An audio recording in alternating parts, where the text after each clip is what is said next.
Hello students, Gurukul धाम academy में आप सभी का स्वागत है। आज हम शुरू करने वाले हैं एनसीईआरटी सीरीज़। एनसीईआरटी सीरीज़ में कवर करेंगे 12th क्लास की एनसीईआरटी मैथ सेकंड बुक। अब सेकंड बुक में हम लेने वाले हैं चैप्टर नंबर 7। चैप्टर नंबर 7 है हमारा इंटीग्रल यानी कि समाकलन। समाकलन समझते हैं। समाकलन क्या है? डेरिवेटिव का जो व्युत्क्रम होता है उसे ही हम समाकलन बोलते हैं। अब समाकलन को समझने के लिए सबसे पहले हमें डेरिवेटिव के फॉर्मूले पता होने चाहिए। अगर डिफरेंशिएशन के फॉर्मूले हमें पता है तो हम इंटीग्रेशन के जो बेसिक फार्मूला हैं उन्हें कवर कर सकते हैं। ठीक है, देखते हैं क्या है डेरिवेटिव के फॉर्मूले और उनसे कवर करते हैं हम इंटीग्रेशन के फॉर्मूले क्या जिनका हमें बेसिक रूप से यूज़ करना है। ठीक है, तो हमें पता है, देखिए सबसे पहला फॉर्मूला कि डिफरेंशिएशन जो होता है x to the power n का, ये होता है n into x to the power n-1। जो पावर है वो शुरू में आ जाती है और एक पावर कम हो जाती है। अब इस बात को ऐसे ना समझ के हम ऐसे भी तो कह सकते हैं, पावर एक कम ही तो होनी है, तो हम कह सकते हैं x to the power n+1 अगर है तो इसका जो डेरिवेटिव आएगा वो आएगा n+1, पावर शुरू में आएगी और एक पावर कम होगी, तो x to the power n+1 में से एक कम करेंगे तो x to the power n आ जाएगी। अब इस हिसाब से अगर देखा जाए ये जो n+1 है ये कॉन्स्टेंट टर्म है, इसे इसके अपोन में ले आते हैं तो हम कह सकते हैं d/dx x to the power n+1 is equal to upon में ले आएंगे n+1, तो इसका डेरिवेटिव बनेगा x to the power n। अगर हम इसी प्रकार अगर इंटीग्रेशन देख लें, अच्छा डेरिवेटिव और जो इंटीग्रल होता है ये एक दूसरे के व्युत्क्रम है, तो हम कह सकते हैं कि अगर डेरिवेटिव और इंटीग्रल दोनों साथ में आएंगे तो दोनों हट जाएंगे। तो हम कह सकते हैं, अगर हम इसे ऐसे लिख लें d x to the power n+1 upon में n+1 x to the power n into d x, और दोनों तरफ का इंटीग्रल लगा लें, है ना, तो हम कह सकते हैं यहाँ पर इंटीग्रल आएगा और यहाँ पर dx है। जहाँ डिफरेंशिएशन हो वहाँ इंटीग्रल अगर आ रहा है x के रेस्पेक्ट में है और इंटीग्रल भी अगर x के रेस्पेक्ट में है, तब ऐसे केस में डिफरेंशिएशन और इंटीग्रेशन हट जाते हैं, ये वैल्यू आ जाएगी। तो हम कह सकते हैं कि integral of x to the power n dx is equal to क्या हो जाएगा, integral of x to the power n dx is equal to हो जाएगा x to the power n+1 upon में n+1। अब ऐसे केस में हम एक कांस्टेंट c डालते हैं, है ना, तो समझने वाली बात है कांस्टेंट c आखिरकार आ क्यों रहा है, तो इसे समझने का प्रयास करते हैं। देखिए, अगर हम कहें कि हमें डिफरेंशिएशन करना है एक्स स्क्वायर का, तो तुम सिंपली बता सकते हो कि एक्स स्क्वायर का डिफरेंशिएशन 2x आएगा। क्लियर है बात?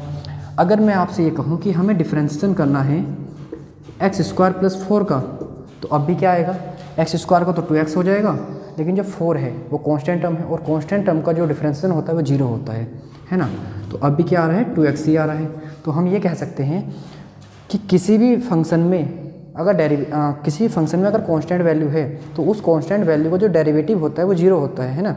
अब डेरिवेटिव का जो प्रोपोर्शनल उल्टा कह सकते हैं हम, डेरिवेटिव का जो एंटी डेरिवेटिव होता है उसे ही हम इंटीग्रल बोलते हैं। अब एंटी डेरिवेटिव का मतलब है कि ये जो वैल्यू है ये किसका डिफरेंशिएशन करके आई, तो ये जो डिफरेंशिएशन किसका करके आया, ये एक्स स्क्वायर का, यहाँ किसका आया, एक्स स्क्वायर प्लस 4 का, है ना।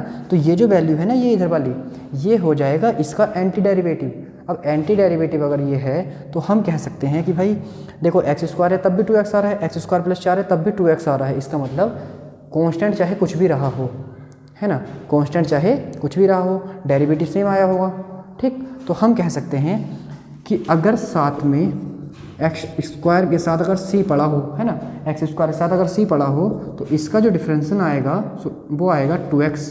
ठीक, तो अगर हम इंटीग्रल लगा लें 2x इंटू डी एक्स का, तो ये क्या आ जाएगा, ये आ जाएगा एक्स स्क्वायर प्लस c।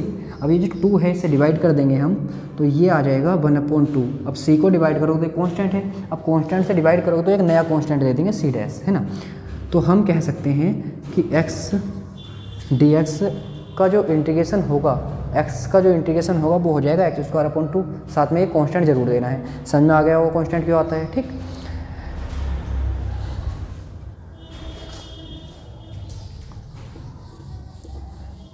तो ये हमारा पहला बेसिक फॉर्मूला है इंटीग्रेशन का, हम इसे कह सकते हैं एंटी डेरिवेटिव। Anti derivative. अब एंटी डेरिवेटिव में हम इसके आगे कवर करने वाले हैं एंटी डेरिवेटिव में। अब यहाँ पर भी जो मेन फार्मूला है हमारा डिफरेंशिएशन की टर्म में, वो इस तरह से सीख लेते हैं हम कि हम कह सकते हैं कि differentiation of x to the power n+1 upon में n+1 अगर है तो इसका जो डिफरेंशिएशन आता है n+1 शुरू में आएगा, n+1 से n+1 कैंसिल, तो x⁴n हो जाएगा। तो ये किसका डिफरेंशियल है? ये डिफरेंशियल है इसका। तो इसका एंटी डेरिवेटिव क्या होगा? इसका एंटी डेरिवेटिव होगा ये। एंटी डेरिवेटिव मतलब इंटीग्रल, तो इंटीग्रल लगा करके एंटी डेरिवेटिव हमें फाइंड हो जाएगा। साथ में एक कांस्टेंट जरूर देना है, इस बात का खास तौर पर ध्यान रखेंगे। ठीक, अब हम देखने वाले हैं इसका सेकंड फार्मूला। अच्छा, इसी का एक स्पेशल रूप देख लेते हैं नोट करके। अब देखिए, अगर हमसे कोई कहने लगे कि x का जो डिफरेंशिएशन है वो क्या होगा, x का जो डिफरेंशिएशन होता है वो 1 होता है। क्लियर है? x का डिफरेंशिएशन 1 होता है। तो अगर कोई हमसे ये कहने लगे कि बताओ x का इंटीग्रेशन कितना होगा, सॉरी 1 का इंटीग्रेशन कितना होगा, तो 1 का इंटीग्रेशन क्या हो जाएगा? x हो जाएगा। इस बात को आप लोग ऐसे भी समझ सकते हो कि जो 1 है 1 को हम लिख सकते हैं x⁴। अब x⁴ है, इंटीग्रेशन में हमने क्या सिखाया कि जो पावर है उसमें एक प्लस करना है, और अब जो आया है प्लस करके पावर जो बनी है वही बटे में लिखनी है। यहाँ देखो x⁴ है ना, तो क्या करेंगे हम 0 में 1 प्लस करेंगे, 1 प्लस करेंगे तो x⁴ बनेगी, है ना, और अपोन में 1 लिख देंगे और साथ में कांस्टेंट c डाल देंगे, तो हम कह सकते हैं x+c। तो क्या आ जाएगा इंटीग्रेशन इसका? x+c। ठीक है, अब इसके आगे हम इसके बाकी के बेसिक फार्मूला कवर करते हैं। ये हमारा सबसे पहला था। दूसरा देख लेते हैं, d/dx sin x। हमें पता है sin x का जो डिफरेंशिएशन होता है वो cos x होता है। तो हम कह सकते हैं कि cos x, ये जो cos x है ना, इसका एंटी डेरिवेटिव क्या होगा? ये क्या है? ये चल रहे हैं हमारे डेरिवेटिव्स चल रहे हैं ये इधर, है ना, हिंदी में बोल देते हैं अवकलन। और ये क्या है? एंटी डेरिवेटिव मतलब समाकलन, या हम बोल सकते हैं प्रति अवकलज। प्रति अवकलज कहना ज़्यादा उचित रहेगा, और इसे अवकलज कहना ज़्यादा उचित रहेगा, क्योंकि डिफरेंशिएशन जो है वो एक मेथड है, डेरिवेटिव फाइंड करने का मेथड जो है वो डिफरेंशिएशन है। उसी प्रकार एंटी डेरिवेटिव फाइंड करने का जो मेथड है वो इंटीग्रेशन है। बात क्लियर है ना? अब हम सेकंड ये देख लेते हैं, sin x का जो डिफरेंशिएशन होता है वो cos x होता है। तो हम कह सकते हैं कि जो cos x का एंटी डेरिवेटिव मतलब इंटीग्रेशन होगा वो क्या होगा? sin x+c हो जाएगा। इसके बाद थर्ड फार्मूला है हमारा cos x। अब हमें पता है कि cos x का जो डिफरेंशिएशन होता है ना वो होता है माइनस के sin x। अब हम इसे ऐसे कवर नहीं कर रहे हैं, हम इसे कवर कर रहे हैं माइनस को यहाँ लगा करके, कि डिफरेंशिएशन होता है माइनस के cos x का क्या? sin x। क्यों? एक माइनस आएगा डिफरेंशिएशन का, एक पहले से है, तो क्या हो जाएगा? sin x हो जाएगा। तो हम कह सकते हैं कि जो sin x है ना, sin x का अगर तुम इंटीग्रेशन करोगे तो क्या आएगा? ये आएगा, देखो क्या है यहाँ पर? माइनस का cos x, तो ये आ जाएगा माइनस का cos x+c। अच्छा, इस तरह की जो अप्रोच है ना, ये अप्रोच एक्सरसाइज के जो 7.1 के जो पहले 5 क्वेश्चन है ना, उन्हें करने में काफ़ी फ़ायदेमंद है, क्योंकि वहाँ पर एक मेथड आया है निरीक्षण विधि, जिसे इंग्लिश में बोलते हैं इंसेप्शन मेथड। अब इंसेप्शन मेथड लगाने के लिए हमें ये पता होना चाहिए कि जो फंक्शन दिया जा रहा है आखिरकार वो डेरिवेटिव है किसका, क्योंकि जब हमें ये पता होगा कि वो डेरिवेटिव किसका है तो हम आसानी से उसका एंटी डेरिवेटिव फाइंड कर सकते हैं। बात क्लियर है ना? देख लेते हैं आगे। इसके बाद है हमारा डिफरेंशिएशन ऑफ tan x। अब tan x का जो डिफरेंशिएशन होता है वो होता है sec²x, है ना। अब sec²x अगर मान लो यहाँ tan x के साथ 4 भी पड़ा हो, tan x+4 हो, तो 4 तो कांस्टेंट है। अब कांस्टेंट का डिफरेंशिएशन 0 होता है, या हम कहें c है तो c का जो डिफरेंशिएशन होता है वो 0 होता है। तो जब हम इसका एंटी डेरिवेटिव देंगे इस तरह से sec² का एंटी डेरिवेटिव, तो sec² का जो एंटी डेरिवेटिव आएगा या हम कहें कि समाकलन आएगा वो क्या आएगा देख लेंगे। sec² किसका डिफरेंशिएशन है, किसका डेरिवेटिव है, तो sec² डेरिवेटिव है tan x का। तो आंसर देंगे हम tan x+c। इस बात का ध्यान रखेंगे कि साथ में एक आर्बिट्ररी कांस्टेंट c जरूर देना है, ठीक है, क्योंकि हमें ये पता नहीं है कि ये जो फंक्शन हमें दिया जा रहा है ये डिफरेंस, हमें ये तो पता है बेसिक फॉर्म में कि sec² डिफरेंशिएशन होता किसका है, सही बात है tan x का होता है। लेकिन अब ये तो गारंटी नहीं कर सकते ना कि sec² के साथ कुछ कांस्टेंट ना रहा हो सकता है +4 रहा हो या +6 रहा हो या +100 रहा हो, तो कुछ ना कुछ कांस्टेंट रहा होगा, ऐसा हो सकता है, पॉसिबिलिटी है इस बात की। तो इस केस में हम क्या लेंगे, साथ में एक कांस्टेंट c डाल करके रखेंगे, ठीक है। अगर स्पेसिफिक केस हमें दिया जाएगा तो इस कांस्टेंट की वैल्यू हम निकालेंगे आने वाली एक्सरसाइज में। फिलहाल के लिए c डालना है, इस बात का ध्यान रखेंगे। tan x का हमने समझ लिया। अब हम बात करते हैं डिफरेंशिएशन ऑफ cot x। जो कोट एक्स का डिफरेंशियल होता है वो होता है माइनस का कोसेक स्क्वायर एक्स, लेकिन हम इसे ऐसे कवर नहीं कर रहे हैं, हम इसे ऐसे कवर नहीं कर रहे हैं, हम इसे कवर कर रहे हैं इस तरह से माइनस यहाँ लगा करके, ठीक है। तो यहाँ पर आ जाएगा ये anti derivative of cosec square x का आ जाएगा माइनस के कोट एक्स और प्लस सी हो जाएगा, ठीक। अब इसके बाद हम कवर करने जा रहे हैं डिफ्रेंसिएशन ऑफ सेक एक्स। अब सेक एक्स का डिफ्रेंशिएशन क्या होता है, ये मैं मान सकता हूँ कि आप सभी लोग फर्स्ट बुक को कंप्लीट कर चुके होंगे। हमारा जो ये चैनल है थोड़ा लेट शुरू हुआ है, अब से जो फर्स्ट बुक है उसे कवर करने का हमारे पास अभी फ़िलहाल के लिए टाइम नहीं है। अभी फ़िलहाल हम सेकंड बुक कवर करने वाले हैं। जब ये बुक कवर हो जाएगी उसके बाद एग्ज़ाम से पहले पहले हम आपका रिवीजन कराएंगे उसमें, और रिवीजन में हम कराने वाले हैं एक्सरसाइज वाइज रिवीजन, और एक बार हम एक सीरीज़ लेकर आएंगे अनसोल्ड की, अनसोल्ड सीरीज़ कराने वाले हैं आप लोगों को, ठीक है।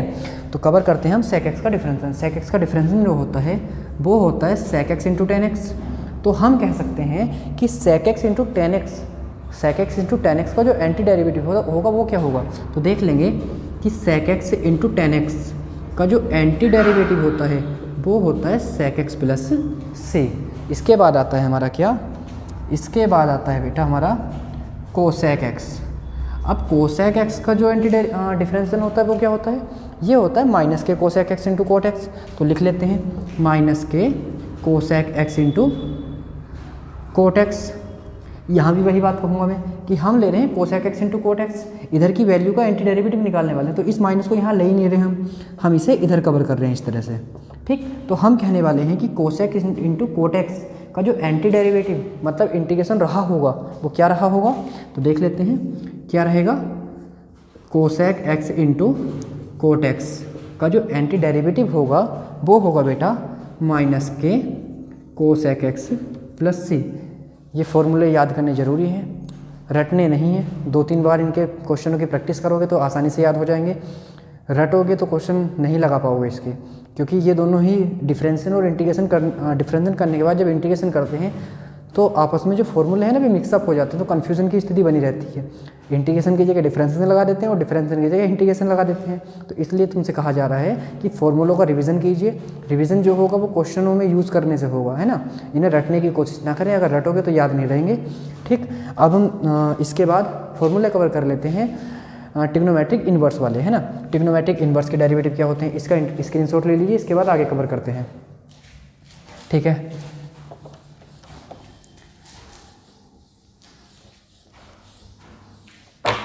अब हम देख लेते हैं इसमें 8वां जो है हमारा, हम बात कर रहे हैं साइन इनवर्स एक्स की। अब साइन इनवर्स एक्स का जो डिफरेंशिएशन होता है आप सब लोग जानते हैं 1/√1 माइनस एक्स स्क्वायर होता है। तो अगर आप लोगों से कहा जाए कि बताइए कि 1/√1 माइनस एक्स स्क्वायर का जो एंटी डेरिवेटिव होगा वो क्या होगा, तो इसका एंटी डेरिवेटिव हो जाएगा बेटा साइन इनवर्स एक्स। हालांकि ये सारे के सारे फॉर्मूले बुक में लिखे हुए हैं, लेकिन मैं एक बार फिर रिवाइज करा रहा हूँ जिससे कि आप लोगों को ये रिकॉल हो जाएं, याद हो जाएं अच्छे से। अब 9 देख लेते हैं। हमें पता है कि कोसेक इनवर्स एक्स का जो डिफरेंशिएशन होता है वो होता है माइनस के 1/√1 माइनस एक्स स्क्वायर, लेकिन हम इसे ऐसे कवर नहीं कर रहे हैं। हम इस माइनस को यहाँ से हटा करके इधर लेकर के जा रहे हैं। हम इसे पढ़ रहे हैं इस तरह से कि अगर माइनस कोसेक इनवर्स एक्स हो, ये चलो अगर यहाँ भी लगा दें तो कोई आपत्ति तो है नहीं इसमें। तो अगर हमसे कोई कहने लगे कि 1/√1 माइनस एक्स स्क्वायर का जो इंटीग्रेशन होगा ये होगा माइनस के कोस इनवर्स एक्स प्लस सी। अब यहाँ पर एक बात समझने की है, देखो कन्फ्यूज़न की स्थिति है, यहाँ पर भी देखो सेम वैल्यू लिखी हुई है, यहाँ पर भी सेम वैल्यू लिखी हुई है। अब दिमाग में कन्फ्यूज़न होगा कि कहाँ पर कौन सा फॉर्मूला अप्लाई करना है, तो डिपेंड करेगा कंडीशन पर, सिचुएशन पर, क्या सिचुएशन है उस क्वेश्चन में, है ना। अगर ज़रूरत है कि साइन इनवर्स एक्स का लगाना, साइन इनवर्स एक्स चाहिए हमें तो साइन इनवर्स एक्स लेकर के आएंगे, और अगर कोस इनवर्स एक्स की रिक्वायरमेंट है तो कोस इनवर्स एक्स लेकर के आएंगे, ठीक है। या फिर अगर माइनस बन रहा है पहले से तो हम कोस इनवर्स एक्स वाला लगा सकते हैं, माइनस को यहाँ पहुँचा देंगे, ठीक। इसके बाद नेक्स्ट फार्मूला कवर कर लेते हैं। अगला है हमारा tan इनवर्स एक्स का इंटीग्रेशन। जानते हैं 1/1 plus x, sorry tan inverse x का डिफरेंशिएशन 1/1 प्लस एक्स स्क्वायर होता है। तो हम कह सकते हैं कि 1/1 प्लस एक्स स्क्वायर का जो इंटीग्रेशन होगा वो क्या हो जाएगा, tan इनवर्स एक्स प्लस सी हो जाएगा। क्लियर है ना बात। अब देख लेते हैं हम cot inverse x, cot inverse x का डिफरेंशिएशन। तो कोट इनवर्स एक्स का डिफरेंस होता है माइनस के 1/1 प्लस एक्स स्क्वायर। तो हम कह सकते हैं कि अगर इस तरह से आए माइनस के 1/1 प्लस एक्स स्क्वायर आ जाए, या माइनस यहाँ से हटा करके उधर ही लगा देंगे, तो ये आ जाएगा माइनस के कोट इनवर्स एक्स प्लस सी। फॉर्मूला नंबर 11 है हमारा सेक इनवर्स एक्स। अब सेक इनवर्स एक्स का जो डिफरेंस होता है ये होता है 1/x under x square minus 1। अब एक्स स्क्वायर माइनस 1 है तो हम कह सकते हैं कि integration of x under x square minus 1, तो इसका जो इंटीग्रेशन होता है वो क्या हो जाता है, ये हो जाएगा हमारा सेक इनवर्स एक्स प्लस सी। इसके बाद नेक्स्ट फॉर्मूला है हमारा कोसेक इनवर्स एक्स। अब कोसेक इनवर्स एक्स का जो डेरिवेटिव होता है वो क्या होता है, माइनस के 1/x under x square minus 1। तो हमसे अगर कोई पूछे कि 1/x under x square minus 1 का एंटी डेरिवेटिव क्या होगा, तो एंटी डेरिवेटिव बताने के लिए ये जो माइनस है ना यहाँ पर, इसे दूसरी तरफ पहुँचा देंगे, यहाँ ले आएंगे, तो हम कह सकते हैं माइनस के कोसेक इनवर्स एक्स प्लस सी। इस प्रकार ये ट्रिग्नोमेट्रिक इनवर्स के जो डेरिवेटिव और एंटी डेरिवेटिव के फॉर्मूले ये भी हमने कवर कर लिए। अब आ जाते हैं हम एक्सपोनेंशियल पावर पर, है ना, एक्सपोनेंशियल फॉर्म। अब एक्सपोनेंशियल क्या होता है, अगला है अगर e की पावर x की बात करें तो e की पावर x का जो डेरिवेटिव होता है वो e की पावर x ही होता है। तो एंटी डेरिवेटिव क्या हो जाएगा, e की पावर x का एंटी डेरिवेटिव हो जाएगा हमारा e की पावर x प्लस सी। स्क्रीनशॉट ले लीजिए इसका, आगे बढ़ते हैं। फिर इसके बाद हम फॉर्मूला नंबर 14 कवर कर लेते हैं। नेक्स्ट फॉर्मूला है हमारा